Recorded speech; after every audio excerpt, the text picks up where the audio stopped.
Tout pour investir, le placement à suivre. On va reparler un petit peu de crypto avec Alexis Bauglin de Crypcool. Bonjour. Merci d'être avec nous. Alors, l'exemple, il est dans l'actualité et il date d'il n'y a pas très longtemps. On a vu Coinbase en particulier. Il y avait la publication des résultats. Il y a eu des incidents techniques à répétition chez eux du fait des très forts mouvements sur les cryptos. Ça remet au centre du jeu, en termes de crypto-actifs, le rôle des plateformes. Et on va peut-être se retrouver, c'est ce que vous nous dites, on va peut-être se retrouver avec une période de grand ménage sur l'activité de ces plateformes. Alors, c'est vrai qu'en matière de sécurité, en matière d'usage, on avait eu des grosses avancées, et puis alors un cadre vraiment clair, net, précis, et le monde entier nous l'envie, c'est MiCA, du côté de l'Union européenne. Maintenant, vous nous dites que ça peut provoquer peut-être à terme un nouveau grand ménage au sein de l'activité des plateformes crypto. Est-ce que vous pouvez nous expliquer ? Tout à fait. Alors, on est actuellement dans une période transitoire entre les régimes nationaux qui existaient avant MiCA et MiCA, qui est entré pleinement en vigueur depuis un peu plus d'un an maintenant, et qui va pouvoir continuer jusqu'en juillet 2026. Donc, au 1er juillet 2026, le règlement MiCA serait pleinement en vigueur et toutes les plateformes en Europe devront être enregistrées, agréées même, pour pouvoir continuer à exercer. Donc, on va avoir certains acteurs qui bénéficiaient, par exemple, d'un régime national, qui ne vont plus pouvoir exercer passé cette date si jamais ils n'ont pas obtenu l'agrément. D'accord. Est-ce qu'il y a des acteurs un petit peu particuliers dans cet environnement qui sont plus visés que les autres ?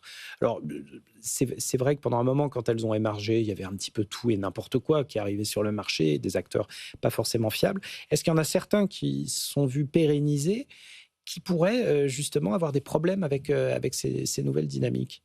Alors, le risque, c'est vraiment au niveau de franchir l'étape d'obtenir l'agrément MiCA, car les régimes nationaux étaient beaucoup plus simples à obtenir que le nouveau régime européen.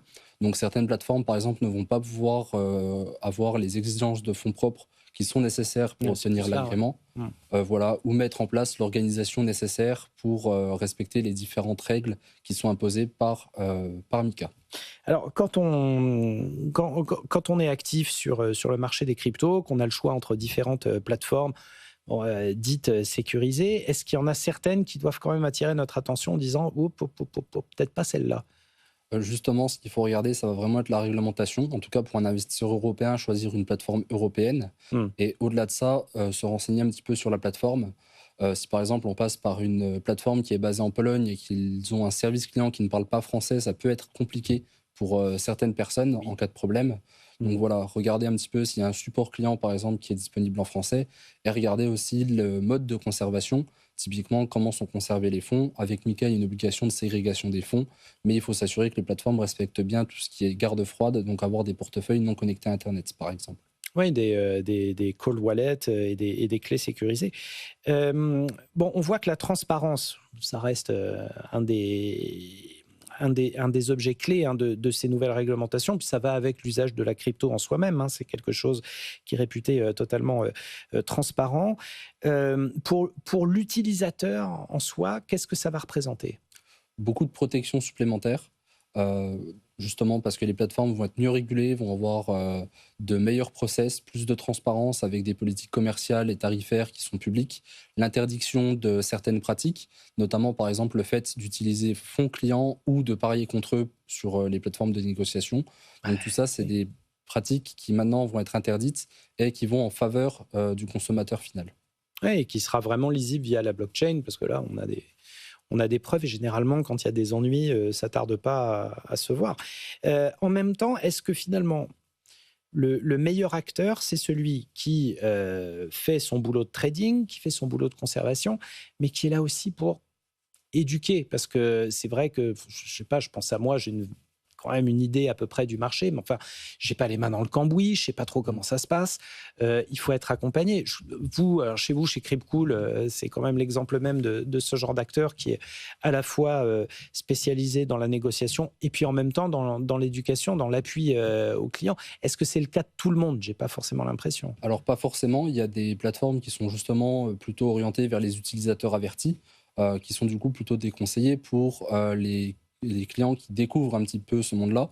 Il va plutôt falloir chercher des plateformes qui vont proposer de la pédagogie et de l'accompagnement, sans forcément rentrer dans le conseil en investissement, qui est très particulier, juste avoir de l'accompagnement, c'est-à-dire pouvoir avoir, par exemple, quelqu'un au téléphone ou par email qui va nous accompagner dans les différentes démarches pour débuter et surtout pour éviter les mauvaises pratiques.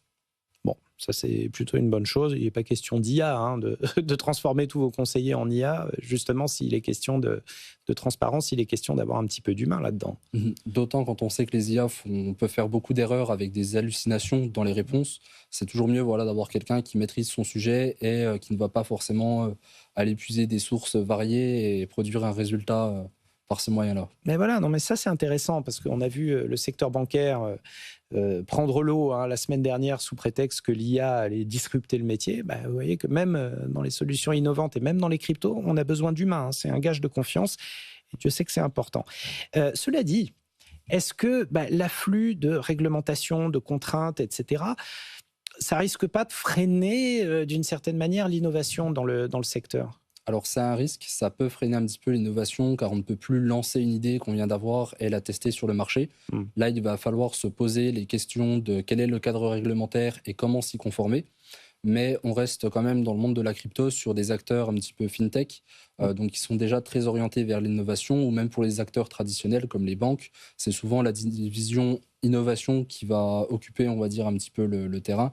Donc on va avoir de l'innovation qui va être un petit peu plus robuste, justement grâce au cadre réglementaire, plus sûr pour le client final.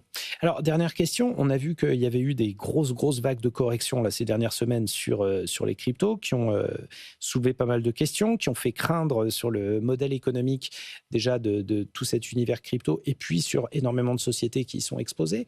Et on a vu que malgré tout, le marché restait efficient. Très efficient. Il n'y a pas eu de blocage. Oui, il y a eu 2-3 broutilles chez Coinbase, mais enfin qui n'ont pas provoqué de dégâts systémiques ni rien. Et on a l'impression qu'il y a une certaine forme de confiance dans la liquidité du marché qui est là. Mais est-ce que vous pensez qu'il y a d'autres efforts à faire pour vraiment que la crypto ait toute sa place pleine et entière dans un portefeuille d'investisseurs ? Alors du point de vue des plateformes, c'est vraiment la transparence qui est à mettre en avant, être le plus transparent possible envers les clients, justement pour éviter tout ce qui va être mouvement de panique. On l'a vu par exemple avec FTX, dès qu'il y a eu des soupçons sur les réserves, ça a créé un mouvement de panique qui a mis fin à la plateforme suite à une crise de liquidité. Bon, voilà, donc évidemment, on en est loin et non, encore une fois, le marché crypto s'est montré efficient lors de cette crise. Et puis, il ne faut pas oublier que, en importance et en termes de dynamique, c'est vrai qu'on était arrivé à des plus hauts historiques, mais en termes de volume de correction, on reste quand même sur une phase assez régulière dans l'histoire des cryptos et notamment du Bitcoin.